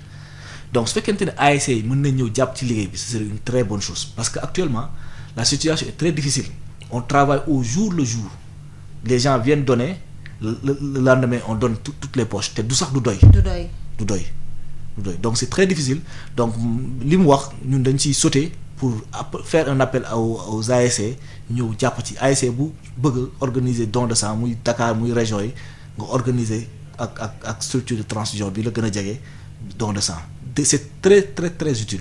mais est-ce que kon doo leen ko defee comme moom ni mu ko waxee que l'appel vient de vous mais ngeen bañ a xaar ay say toog jël seen initiative bopp parce que peut-être xamuñu peut-être c'est pas tout le monde qui écoute la radio du ñëppay seetaan télé ba xam ne Covid bi dafa impacté ci secteur yépp ba ci banque de sang yi est-ce que donc doo leen xoolaat seen système de communication pour toucher le maximum de personnes susceptibles de donner quand même du sang. waaw loolu c'est possible. parce que ñun li ñu gën a liggéey mooy étudiants yi entreprise ASC yi sax dañuy mais quant à ODCAV peut-être amaguñu ak ñoom partenariat boobu mais c'est une idée boo xamante ne ñun war nañ ko mën a développer mais ñoom tam bu ñu déggee appel bi ñoom ils peuvent aussi ñu rejoindre ñu xool comment sceller benn partenariat pour doxal idée Sarmana bi. keneen ki woote Parcelles Assainies moom ci mbirum permis de conduire yi nga xam ne am na groupe sanguin léegi nee na est-ce que docteur war na basé wu ci loolu ci groupe sanguin bi ñu ci def rek pour mën a voilà jox sang malade bu ko soxla ci kii rek ci basé wu ci groupe boobu nga xam ne moo nekk ci permis de conduire am. Bon en réalité normalement balaa ngay transfuser nit da nga war a am un document bu récent boo ko bu groupe sanguin moom boo xamante ne on l'a fait récemment surtout urgence. Certes loolu mun na aider carte boobu mun na aider mooy nit ki bu ñëwee am nga a priori ne groupe A plus wala B plus la mais nga contrôler man moo gën a wóor. contrôle bi day jël temps. contrôle groupe sanguin du jël temps maximum pour nga prélever maximum 15-20 minutes mu pare. Donc li gën daal certes lii préalable la nga am ko ne malade bi B plus la mais su ma amoon médecin bi normalement dafa war a defaat test bi pour confirmer ko parce que kenn du transfuser nit ci benn groupe sanguin il faut au moins 2 groupes sanguins te yow carte bi tu te dis que ne benn yoon lañ ko testé. benn yoon lañ ko testé donc li gën mooy nga testé waat ko nga am au moins 2 résultats yoo xamante ne soit dañuy concorder soit ñu diverger. waaw keneen ki mujjee woote moom ba tey ci li mu leen doon ñaax mooy ci travailler ci seen communication mooy ci demoon pour def test parce que soxnaam dafa nekkoon en état mais ñu expliquer ko avantage yi am ci may deret maanaam recruter ko du ñu wax. recrutement voilà donc ci loolu la leen di invité tey jii bu ñu tenir compte ci Covid bi nga xam ne ñëpp la bett personne ne s'y attendait mu impacter les banques de sang. Est-ce que ça vous a poussé à peaufiner seen stratégie de communication parce que ñëpp nee nañu il faut plus jamais ça daal ci secteur yëpp nag nee nañu dañuy préparer l'après Covid jël seen matuwaay ba dara dootu leen bett yéen au niveau du centre national de transfusion sanguine lan la leen Covid bi jàngal ba ngeen rebuffé wu ci jóg ci rek ne suñu communication en tout cas désormais nii lay demee nee lay demee. waaw ñun Covid bi li ñu jàngal mooy dañuy fexe ñi nga xam ne mosuñu maye deret ñu pousser leen à ce que ñu maye si loolu la ñuy nekk di travailler wala ki nga xam ne mosul maye deret mu am benn porte d'entrée bu mu duggee comme li ma la wax sànq. mbokkam feebar wala jege ñaaleem feebar ba mu ñëw ñu fexe nu ñu koy retenir ba mu nekk un donneur ñun Covid bi surtout loolu si la ñu fekk mais ci la ñu daf ñu si gën a pousser. Mais surtout ñi nga xamante ne mosuñu maye ñu tenter l'expérience parce que expérience bi c'est important boo ko tenter une fois xam ne c'est rien c'est pas quelque chose de compliqué te di nga xam portée bi mooy dina sauver nit parce que à chaque fois que nga maye deret ça xamal ne sauver nga nit. parce que nit en général ku ñu transfuser rek ça veut dire que malade boo xamante ne soxla woon na ko lool donc c'est important ki nga xam ne musul maye deret ñu fexe ko recruter fidéliser ko ba bu ëllëgee mu ñëw continuer di maye deret. waaw sànq balaa auditeurs yi di tàmbalee woote li ma la doon laaj mooy bu ñu organiser journée don de sang ki ñëw di maye deret est-ce que dafa am benn quantité boo xam ne limite daal bi nga xam ne moom la ñuy jël ci moom deret si oui pourquoi.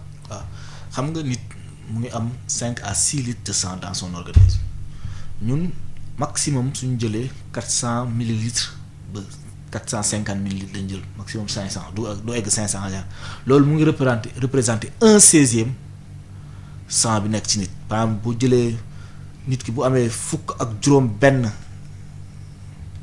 bi la ñuy jël te loolu ci journée bi bu naanee boisson bi ñu koy jox foofu bu naanee ndox et cetera rek volume boobu day ñëwaat. donc li mu mayee day ñëwaat donc du manquer dara. pratiquement peut-être bu fekkente ne feebloon na wala yu mel noonu mun na ko gêner tuuti. mu miir wala yu mel noonu wala mu def yenn activités yi mun na ko kii mais dans la journée il récupère. léegi su mayee loolu ba pare jour temps ñaata temps la war a toogaat sànq yaa ngi doon ne 3 mois pour góor ñi 4 mois pour jigéen ñi mais expliqué woo lan moo tax tolluwul fréquence boobu tolluwul entre góor ak jigéen. waaw xam nga jigéen ñi naturellement dañuy am ay pertes sanguines mooy les menstrues. alors que góor yi suñu feebarul dara dalu leen amuñu benn perte sanguine léegi boo mayee deret am na loo ñàkk yaram bi dina pour mu reprendre cellules sanguines yi seen cycle 120 jours la donc dañ leen permettre 120 jours yooyu mooy 3 mois pratiquement ñu mën a reprendre ba former yeneen cellules sanguines formé waat pour mën a remplacer yi demoon. bokkul ak volume sanguin volume bi nga xamante ne moom nga perdre ci jour don bi. waaw jigéen yi ñëw di maye seen deret est-ce que dañ leen di exiger bu ñuy ñëw ñu bañ a tomber ci seen cycle menstruel ci seen menstru bu ñuy gis mbaax wala amul benn rapport. waaw fii Sénégal comme que xam nga anémie dafa sonal jigéen yi. dañuy exiger mu bañ a nekk période de menstru mais am na yeneen dëkk yoo xamante ne du ko ñoom duñ ko exiger. mais fii ñun si suñu ay règles dañ ne boo nekkee période de menstru duñ la prélever moom moo am fii. mais surtout jigéen yi li ma leen di ñaax mooy ku si maye deret ngay faral di jël fer parce que da nga koy soxla fer moom booy maye ñun sax dañuy faral jigéen ñu leen di leen di jox fer en plus ñun dañuy fexe boo ñëwee di maye deret dañ lay xoolal sa yaram xool ndax anémie wu dañ am na benn appareil bu ñuy teg pour xool ndax anémie wu loolu yëpp ci sécurité donneur de sang bi la bokk. waaw ñu ñëw ci groupe sanguin yi da ngay dégg A plus O moins docteur mën nga ñu expliquer lettres yi A yi B beeg O bi lan la ci plus beeg moins bi tamit lan la ci comme ça ku ci nekk xam yow sa groupe sanguin lu waral nga nekk B ak plus. loolu yëpp c'est convention la rek ay nit yaa si déggoo rek. xam nga boo cellule sanguine bi globule rouge bi dafa am lu ñuy woowee ay antigènes ci kaw globule rouge bi antigènes yooyu dafa am antigène A bu ñu tuddee A am bu ñu tuddee B léegi yow boo nekkee A dangay sa biir yaram dangay am ay anticorps anti B sa yaram du nangu B d'accord. boo amee antigène B si sa globule rouge si sa deret si ndox bi fa nekk mooy plasma bi day am ay anticorps anti A duñ la doo nangu A dugg sa yaram am na ñoo xamante ne ay AB lañ dañuy am antigène A ci kaw globule rouge bi am B ci kaw globule rouge bi. ñooñu seen yaram du am benn anticorps donc AB yooyu mun nañ jël A mun nañ jël B. boo nekkee O nag yow amuloo benn antigène si sa kaw globule rouge yi mais sa biir yaram dafa am anticorps anti A ak anti B yow sang bu A mënula dugg mënoo ko jël sang B mënoo ko jël waxuma la sang A parce que da nga am ay anticorps yoo xamante ne ñoom lu dugg rek dañ lay xeex pour nga génnaat noonu lañ tuddee ki donc dafa am système antigène am anticorps toujours. loolu mooy système ABO loolu benn groupe la mu amaat beneen antigène boo xam ne dañ ko tuddee antigène rhésus boobu beneen système la rhésus tam antigène la antigène boo xam ne day nekk ci globule rouge comme ni fa antigène A ak antigène B nekkee antigène rhésus tam dafa nekk soit dafay nekk wala mu bañ fa nekk su fekkee dafa nekk ci kaw globule rouge bi mooy ko rhésus positif bu fekkee nekkul ci kaw globule rouge bi mooy rhésus négatif moo tax ngay dégg A positif wala B positif wala B moins mooy B moins. boy négatif wala A négatif wala O négatif. compliqué na. waaw kii la rek te loolu. ñaari système kese la te système yi ëpp na 100. mais yi gën a am importance yi nga xamante ne ci transfusion buñ ko maîtriser wul mën na lor kiy recevoir sang bi moom la ñuy utiliser en matière de transfusion sanguine. essentiellement mais am na yeneen am na ay kel am na ay typhi et cetera. mais yii ñaar yi ñuy wax système rhésus ak système ABO. ñaar yooyu ñoom ñoo gën a influent en matière de transfusion ñoom ñoo mën a andi ay incidents transfusion ñoo gën a mën a andi incidents transfusion voilà. waaw ba tey ñuy dégg souvent man donneur universel la dañ koy dégg mën naa may ñëpp. waaw man mën naa recevoir de tout le monde naka la demee. waaw donneur universel boo déggee ñu koy wax mooy O négatif xam boo nekkee O négatif yow amuloo antigène ci globule rouge bi lañu wax. amuloo antigène ci globule rouge bi donc yow sa globule rouge dafa vide bu demee ci A bi du ko mën a xeex parce que amul antigène boo xam ne day mën a takkoox moom ba mun ko yàq boo nekkee rhésus négatif nga nekk O ba pare nekk rhésus négatif foofu tamit amul antigène rhésus amoo antigène ABO amoo antigène rhésus. donc ñaar yooyu yëpp amuloo ko donc yow mën nga may ñëpp. mooy daal ñi nekk au moins en général.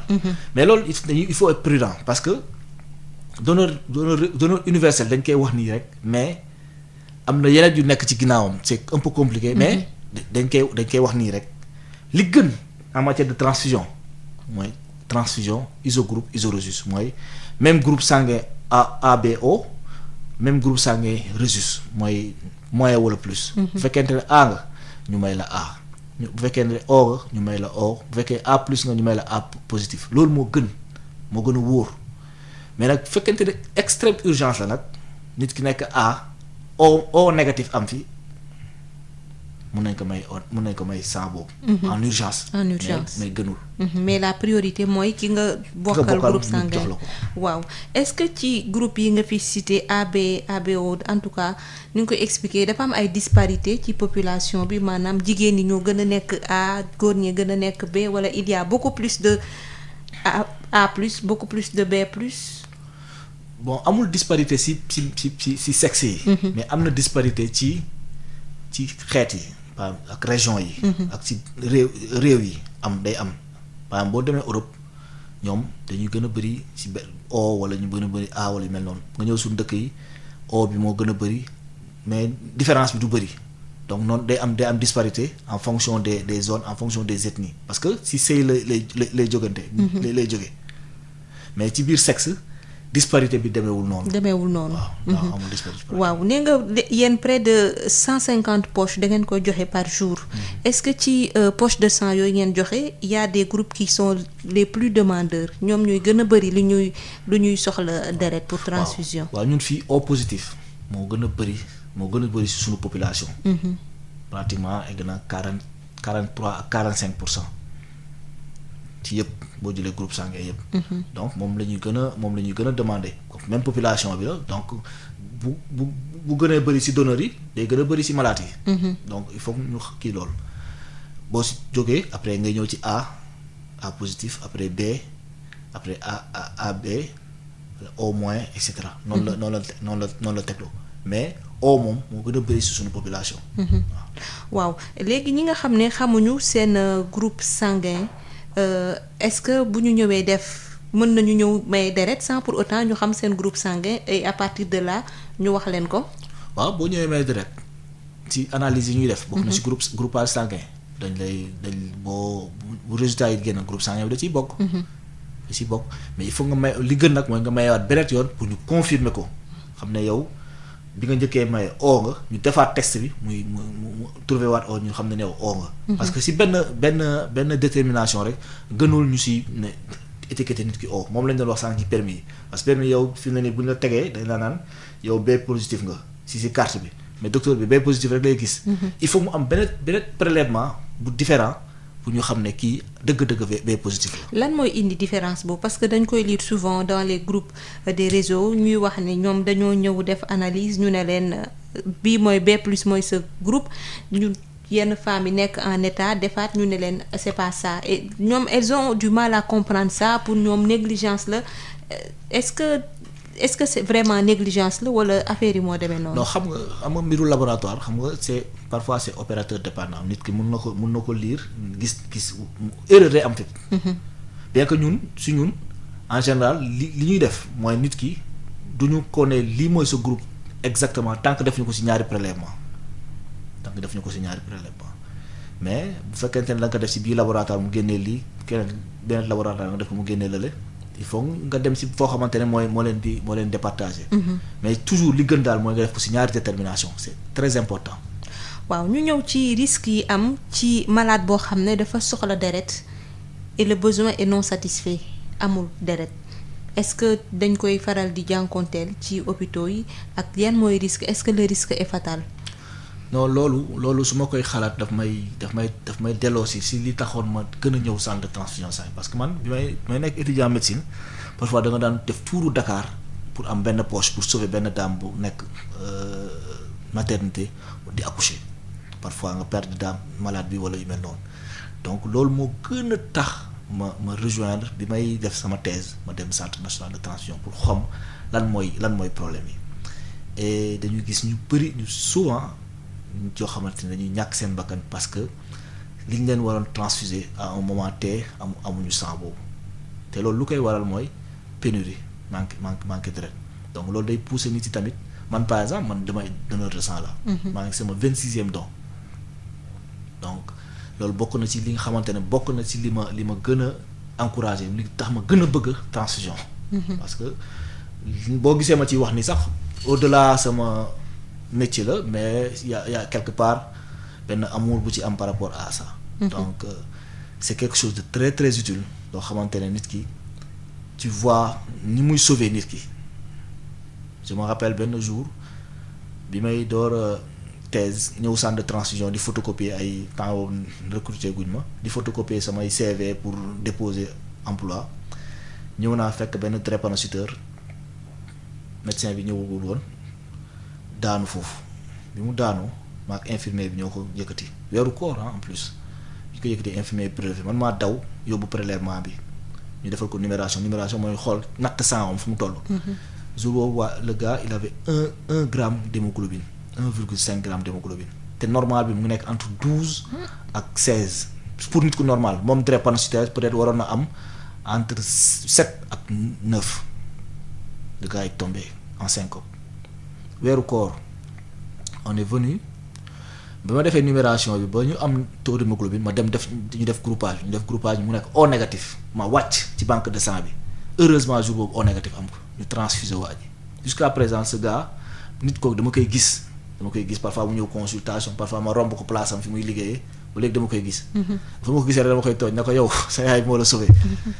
et c'est te kooku suñ ko transfusé wul woon mënoon na ñàkk bakkanam. effectivement mënoon na ñàkk bakkanam. par ñi nga xam ne nag da nga fekk ñu waroon leen transfusé wuñ leen ñu décédé bon loolu moom day bëri ci hôpitaux yi wala yu mel noonu peut-être ñun duñ ci jàkkoonteeg trop mais médecins yi nekk ci hôpitaux yi di opérer wala nekk maternité di aider femmes yi pour ñu wasin dañ ciy gis parce que da ngay gis koo xam ne day saigner ba pratiquement sangam jeex. mu door a ñëw hôpital donc c'est très difficile. donc moo tax képp koo xam ne xalaat na mën na maye deret. donc daf ko war a jéem. certes c'est pas toujours confortable mais c'est pas compliqué. Bon da ngay ñëw piqûre bi li may faral di tooñee donneur yi mooy da ngay mel ni ku ñu benn moustique bu la jam bu aiguille bi xasee ba dugg c'est fini. et puis tu restes là-bas. 5-6 minutes poche bi fees. et puis voilà tu sauves une vie. waaw bëggoon naa xam aussi ndax auditeur bu ci bëgg woote pour bëgg xam ndax mën na organiser koñam don de sang wala comme ni ko El Hadj Touré di waxee bëgg former ay ndaw pour ñu mën a may deret est-ce que am na numéro boo xam ne docteur mën nga ko fi bàyyi comme ça bu ñu wootee rek ñoom ñu jox leen ko directement. waaw mën naa fi bàyyi numéro chef service promotion don de sang. madame Diallo moom mooy yor numéro boobu xam naa après dinaa la ko jox. de ce fait moom si. ñu ci nekk en contact ak moom. moom en général est très très engagé moom dina leen wax modalité yépp ba nga xamante ne dina mën a organiser seen collecte de sang ku bëgg jàppale effort bi tamit mu dina xool yan modalité lay jàppale. ngeen di travailler ensemble. waaw ñaari simili moo ñu dese docteur li ma bëggoon xam rek mooy est-ce que ci famille. mën na am en tout cas benn famille de 5 personnes ku ci nekk je sais pas groupe sanguin bañ a bokk parce que comme ni ko Georges Lamine waxee sànq parents yi souvent sang bi ñuy laajte pour seen mbokk ba nekk hôpital ñoom xëy na du ñu bokk groupe loolu lan ma koy expliquer. waaw loolu daf may permettre ma ñëw si un peu parce que groupe sanguin moom dafa nekk loo xamante ne lu compliqué la. munoo ne maak kii ñoo bokk ndey ak baay rek ñooy bokk groupe sanguin. loolu munul nekk mun ngeen nekk 5 dans une famille. mun ngeen bañ a bokk groupe sanguin. Loolu c'est possible wala ñaar ñi bokk kenn ki du bokk ñoom loolu c'est possible donc il n'est pas dit que ne yow sa mbokk feebar na rek boo demee maye rek systématiquement même groupe sanguin wala sa sang bi nga maye sax moom lañ koy may déedéet. te souvent day indi incompréhension ci hôpitaux yi. mun na andi incompréhension surtout ce matin rek on m'a parlé ce matin rek. que am na ay incompréhension wala nga ñëw ne da nga bëgg da nga sa juróomi nit maye nañ ci famille bi donc juróomi sa poche nga war a am lu mel noonu du fonctionner noonu. da nga ñëw maye parce que sang bi boo ko mayee rek boo ko xasee ba maye rek bien public la certes ñi nga xam ne seen parents maye nañ dinañ leen xaw a beral loxo tuuti mais boo ko xasee maye rek moomatuloo ko. maye la. boo ko xasee ba maye rek sénégalais yépp ñoo ci yem. parce que. poche bi ñuy jël di ko jox sa mbokk sax yow xamuloo ndax du doon sa poche xamoo sax ndax sa poche lay doon ndax nit ki mën na maye juróomi nit mun na ñëw ci benn famille pour may kenn juróom yëpp am feebar wala et cetera donc kooku nu ñuy def xam nga bu boobaa poche kenet lañuy mbokk kenet wala kenet ku ñëw maye volontairement leen koy may. moo tax stratégie boobu mais dons familiaux boobu nekkul stratégie première u centre national de transfusion sanguine encore une fois lii ko gënal centre national de transfusion sanguine mooy nit si boole si seen habitude don de sang maanaam nit ki jàpp ne man chaque 3 mois góor la damay dem maye deret kii ne man chaque 4 mois damay dem maye deret entreprise yi chaque année entreprise Sud FM ne chaque année man deux fois dinaa si organiser don de sang noonu bu ñu ko defoon je pense que situation de pénurie dina wàññeeku wala mu disparaître. Voilà. kon nag docteur Guèye dama lay jaajëfal waxtu wi jeex na defe naa woote gi sénégalais yi dégg nañ ko auditeurs yi dégg nañ ko di nga fi bàyyi benn numéro pour képp ku bëgg a organiser lu ni mel wala en tout cas dem may deretam su ko defee ñu woote dama lay bàyyi nga tàggatoo ak ñoom rek auditeurs yi. merci Marie-Rosalie maa ngi remercier Sud FM ci effort bi ñu def pour sunu émission bi ba mu jàppandal di jàppale trop parce que Sud FM chaque année day organiser don de sang tey directeur général moom woowal boppam loolu di wane importance bi toute la hiérarchie jox don de sang ñu ngi leen di gërëm di ñaax population yi aussi ñu gën a fonk maye deret parce que loo xamante ni luy jëriñ la lu am njëriñ la ci population lu am njëriñ ci wér-gu-yaram lu am njëriñ la ci système de santé parce que dafay soutenir effort de santé yi ñuy def médecin bi opéré te amul sang su am mox donneur bi ñoo yem taxawaay pratiquement donc ñu xam ne c'est important ci wér-gu-yaram mu réew pour que nit yi di maye deret. kon nag ma lay jaajëfal di jaajëfal auditeurs yi jot a dugg ñu doon jéem a dugg te sottiwul ma leen di jox dig daje talaata bi di ñëw di jaajëfal Pape Laye Dieye mi féete woon ci machine bi.